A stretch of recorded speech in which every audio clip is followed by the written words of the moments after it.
noite para todos, né, que estão presentes, os encarnados e os desencarnados, né. Eu resolvi trazer um tema, resolvi pesquisar um pouco, porque essa semana, como foi a semana de comemoração da Nossa Senhora Aparecida, eu quis estudar alguma coisa relacionada a isso para poder passar para vocês, porque eu acredito que muita gente que esteja na doutrina espírita é oriunda do catolicismo, né? E se não for também, como bom cristão, tem muito respeito à Virgem Maria, Mãe de Jesus, né? Então eu fui pesquisar a origem dos santos, os significados deles na nossa vida. E assim, muito interessante porque os santos, eles foram pessoas iguais a nós mesmos. A diferença é que eles eram totalmente voltados para o bem, né? E eles praticavam o bem. E uma das coisas que eles praticavam muito era a caridade.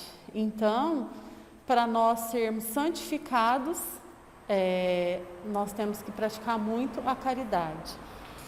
E dentro da própria Igreja Católica existem muitos santos, né? A gente conhece ou falar de muitos santos. Assim, a gente pode trazer o exemplo, por exemplo, de São Jorge, que era um guerreiro, e o São Jorge ele lutava a favor do cristianismo, né? Para manter o cristianismo.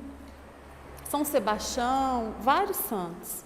E dentro da doutrina espírita, nós temos exemplos também de pessoas que não foram santas porque elas não eram católicas, digamos assim, mas que elas viveram em santidade. Como foi o Chico, que inclusive ele era muito devoto de Nossa Senhora, né?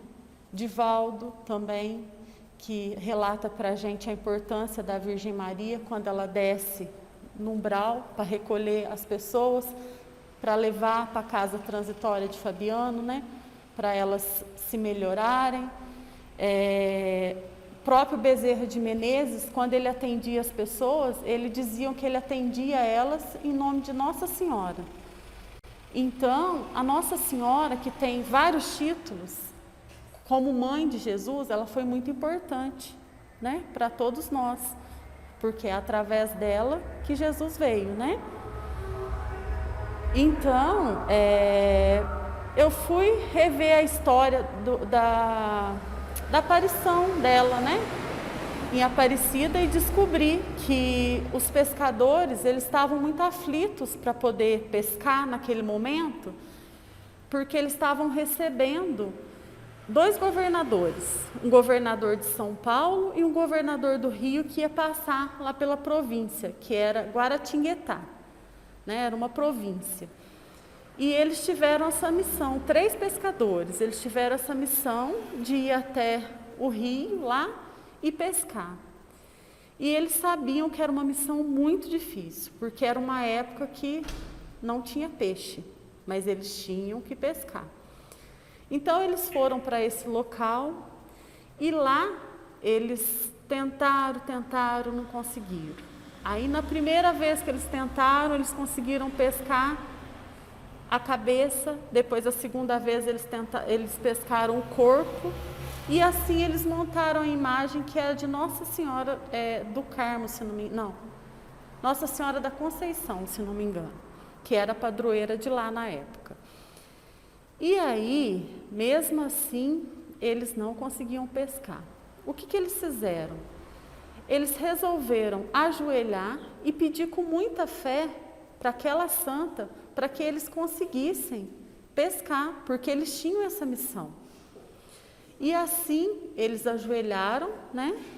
Eles pediram com uma fé fervorosa e eles conseguiram fazer a maior pesca da vida deles.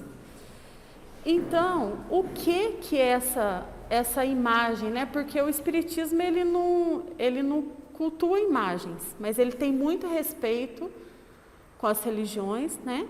Muito respeito com o que as pessoas pensam de imagens, né? E elas, de certa forma, se a pessoa sente que ela transmite um magnetismo bom, tudo isso ajuda no desenvolvimento da própria pessoa.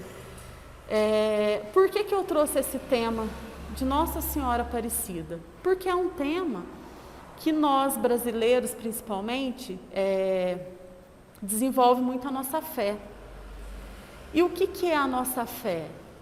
É a capacidade que a gente tem, né, de tentar de todas as formas, com pensamento, mudando todo um cenário da nossa vida, no sentido de conseguir o melhor, né? O que seja melhor para nós. Então foi isso que os pescadores fizeram quando eles ajoelharam e pediram para aquela santa que eles encontraram, que eles conseguissem pescar. E através da fé, do magnetismo, eles conseguiram uma pescaria. E aí eu vou voltar lá no Evangelho segundo o Espiritismo, que fala a respeito da fé. E vou ler para vocês o capítulo 19, que fala da fé que transporta montanhas. O poder da fé. Talvez seja repetitivo, porque a gente ouve falar tanto de fé, fé, fé, e a gente está sempre lendo o mesmo capítulo relacionado à fé. Só que isso vem para poder mostrar para a gente que tem que ser repetitivo mesmo. Por quê? Porque é muito fácil a gente falar que a gente tem fé. É muito fácil. Mas é muito fácil também a gente sucumbir na nossa fé. Então eu vou ler e vocês vão prestar atenção para ver o que o Evangelho fala para a gente a respeito da fé. O poder da fé. Quando ele veio ao encontro do povo, um homem se lhe aproximou e, lançando-se de joelho a seus pés, disse: Senhor, tem piedade do meu filho, que é lunático e sofre muito, pois cai muitas vezes no fogo e muitas vezes na água.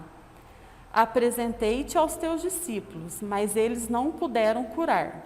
Jesus respondeu dizendo: Ó raça incrédula e depravada, até quando estarei convosco? Até quando vós sofrerei? Trazei-me aqui esse menino. E tendo Jesus ameaçado este demônio, esse saiu do menino, que no mesmo instante ficou são. Os discípulos vieram então ter com Jesus em particular e lhe perguntaram: Por que não podemos nós outros expulsar esse demônio? Respondeu-lhe Jesus: Por causa da vossa incredulidade. Pois em verdade vos digo, se tivesse a fé do tamanho de um grão de mostarda, direis a esta montanha: transporta-te daqui para ali, e ela transportaria, e nada vos seria impossível. Essa passagem encontra no capítulo de Mateus, versículo 17, de 14 a 20. E aí, o Espiritismo ele vem trazer para a gente a explicação, né, mais aprofundada da fé. Fala que, no sentido próprio, é certo que a confiança nas suas próprias forças torna um homem capaz de executar coisas materiais, que não consegue fazer quem duvida de si. Aqui, porém, unicamente no sentido moral, se deve entender essas palavras. A fé que desloca são as dificuldades, as resistências à má vontade. Em suma, como se depara da parte dos homens, ainda quando se trata de coisas melhores. O preconceito da rotina, o interesse material, o egoísmo, a cegueira do fanatismo e as paixões orgulhosas são outras tantas montanhas que barram o caminho a quem trabalha pelo progresso da humanidade. A fé robusta dá a perseverança, a energia e os recursos que fazem que se vençam os obstáculos, assim nas pequenas coisas como nas grandes coisas.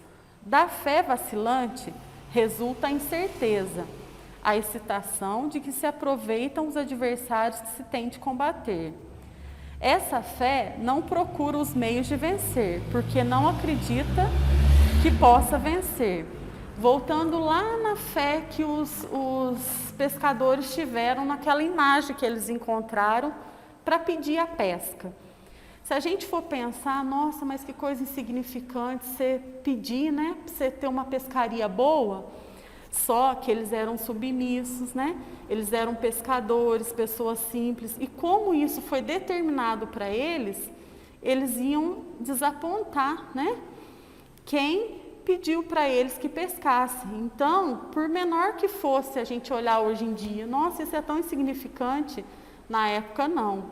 como eu disse, eles iam receber figuras ilustres lá no município, no pequeno bairro deles. Então, eles precisavam dessa pescaria. E o que eles fizeram foi simplesmente ter fé, pedir e ter fé. E isso é que falta nos nossos dias. É muito fácil a gente falar que tem fé, é muito fácil a gente fazer oração, mas a gente tem que ver até que ponto realmente nós temos fé. E uma forma da gente aumentar a nossa fé, né, e combater tudo que vem ao desencontro dela, é a gente praticar diariamente a caridade. Para a gente melhorar e um dia, né, não sei se é possível, nessa encarnação eu acredito que não, mas nas próximas nos tornarem santos também. Porque os santos nada mais são do que pessoas comuns igual a nós, mas que tiveram um adiantamento moral superior, né? Como foi Chico, como eu disse, como foi Bezerra. Então, é nessa fé, embutido nessa fé, que nós temos que caminhar a nossa jornada e pedir para que Deus nos dê sempre estrutura para que a gente aumente ela, que a gente só progrida na nossa fé. E é